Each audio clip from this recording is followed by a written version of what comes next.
Hi, ഇന്ന് നമ്മൾ വെക്കാൻ പോകുന്നത് ഒരു അയിലക്കറിയാണ്. അപ്പം ഞാൻ പെട്ടെന്ന് തന്നെ ഇൻഗ്രീഡിയൻസ് ഒക്കെ പറയാം. നമുക്കിപ്പോൾ 1 കിലോ അയിലയാണ് എടുത്തേക്കണത്.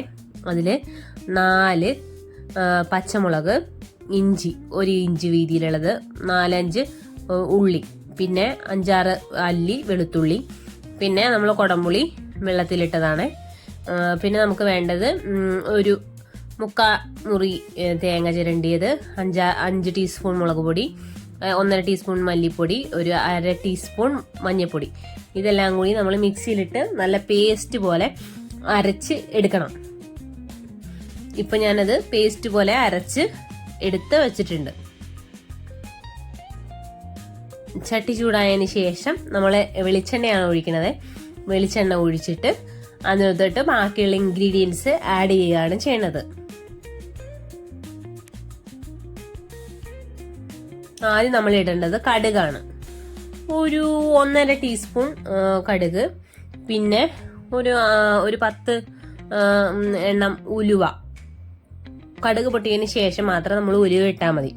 അത് കഴിഞ്ഞിട്ട് നമ്മൾ റെഡിയാക്കി വെച്ചിരിക്കുന്ന പച്ചമുളകും ഇഞ്ചിയും കുഞ്ഞുള്ളിയും വെളുത്തുള്ളിയും എല്ലാം കൂടി നമ്മൾ അതിനകത്തിട്ട് മൂപ്പിച്ചിട്ട് വേണം എടുക്കാനായിട്ട്. ഇപ്പൊ നല്ല രീതിക്ക് കടുകൊക്കെ പൊട്ടി സെറ്റായിട്ട് വന്നിട്ടുണ്ട്.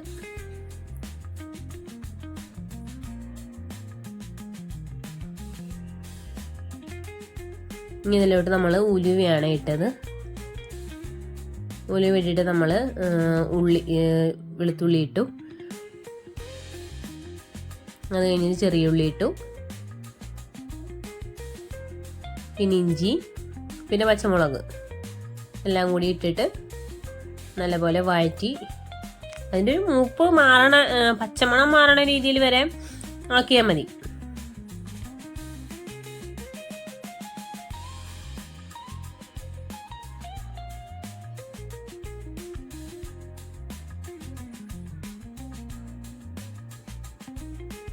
നല്ലപോലെ മൂത്ത് കഴിയുമ്പോൾ അതിനകത്തോട്ട് നമുക്ക് അരച്ച് വെച്ചിരിക്കുന്ന ഈ തേങ്ങ, മുളക് പൊടിയും മല്ലിപ്പൊടിയും മഞ്ഞൾപ്പൊടിയൊക്കെ കൂടി മിക്സ് ചെയ്ത് വെച്ച അരപ്പ് നമ്മൾ ഇതിനകത്തോട്ട് ഇട്ടിട്ട് തേങ്ങ കുറച്ച് നേരം ചട്ടി കിടന്ന് വേവണ പോലെ ചൂടാക്കി എടുത്തതിന് ശേഷം നമുക്ക് ഇതിനകത്തോട്ട് ആവശ്യത്തിനുള്ള വെള്ളം ഒഴിക്കാം.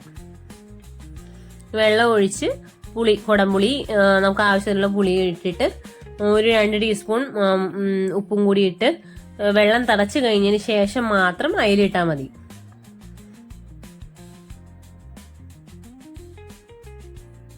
ഇപ്പൊ നമ്മൾ വെള്ളം ഒഴിച്ചിട്ടുണ്ട്. വെള്ളം ഒഴിച്ചിട്ട് നമ്മൾ തിളയ്ക്കാനായിട്ട് വെയിറ്റ് ചെയ്യുക. ഞങ്ങളെല്ലാം അടുപ്പിലാണ് വെക്കുന്നത്. അപ്പം ഒരു പ്രത്യേക ടേസ്റ്റാണ്. അടുപ്പിൽ വെക്കണതും ഗ്യാസ് സ്റ്റൗവിൽ വെക്കണതും തമ്മിൽ നല്ല വ്യത്യാസമുണ്ട്. നമ്മൾ ഉപ്പാണ്, ഉപ്പ് നമ്മൾ 2 ടീസ്പൂൺ ഉപ്പിട്ട്, പിന്നെ കുടംപുളി, അതിൽ കുറച്ച് വെള്ളവും ഞാൻ ഒഴിക്കുവേ. ഞാൻ കുറച്ച് നേരം മുന്നേ വെള്ളത്തിലിട്ട് വെച്ച കുടംപുളിയാണ്. കുറച്ച് കറിവേപ്പിലയും കൂടി ഞാൻ ആഡ് ചെയ്ത് കൊടുത്തിട്ടുണ്ട്. ഇനി തിളച്ച് വന്നു കഴിയുമ്പോൾ നമുക്ക് ഇതിനകത്തോട്ട് അയില പെറുക്കിയിടാം. തിളച്ച് കഴിഞ്ഞ് മീനിട്ടതിന് ശേഷം തീ കുറച്ച് വെക്കുക. നമ്മൾ അടുപ്പിലായി വെച്ചാലുണ്ട് അതിന്റെ വിറക് വെച്ചിട്ട് നമ്മൾ കുറച്ച് കൊടുക്കത്തേ ഉള്ളൂ. സ്റ്റൗവിലാണെങ്കിൽ നമ്മൾ സിം ചെയ്തിട്ട് വേവിക്കുന്നതായിരിക്കും ഏറ്റവും നല്ലത്. മീനും പൊടിഞ്ഞു പോവില്ല, ടേസ്റ്റും കിട്ടും.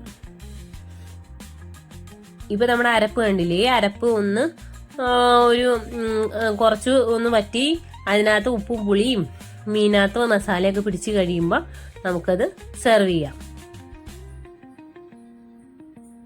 വളരെ പെട്ടെന്ന് ഉണ്ടാക്കാൻ പറ്റുന്ന രീതിയാണ്. ഇതിപ്പോ ആലപ്പുഴയിൽ ഉണ്ടാക്കുന്ന രീതിയാണ്.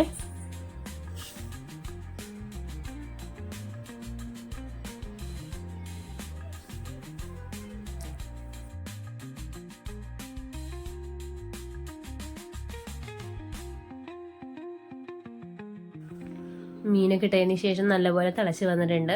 അപ്പോൾ നമ്മൾ മീൻകറി വറ്റിക്കഴിയുമ്പോൾ നമുക്ക് എടുക്കാവുന്നതാണ്. അപ്പോൾ ഇത്തരത്തിലുള്ള വീഡിയോ കാണുവാനായിട്ട് ഞങ്ങളുടെ ചാനൽ സബ്സ്ക്രൈബ് ചെയ്യുക.